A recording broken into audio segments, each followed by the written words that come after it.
ඉඩම් නිදහස් කිරීම උතුරේ අපි ක්‍රමයෙන් කරගෙන යන එකක් ගරු මන්ත්‍රීතුමත් දන්නවා.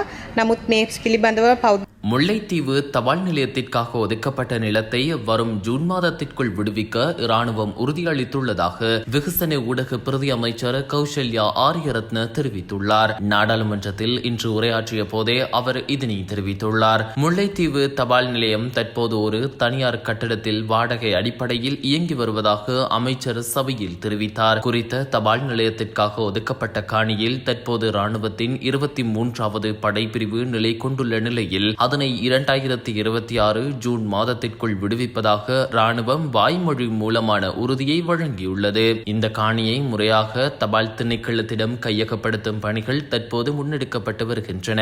காணி விடுவிக்கப்பட்ட பின்னர் 2027 ஆண்டுக்கான நிதி ஒதுக்கீட்டின் கீழ் புதிய தபால் நிலைய கட்டடத்தை நிர்மாணிக்க திட்டமிடப்பட்டுள்ளதாக அவர் மேலும் தெரிவித்துள்ளார்.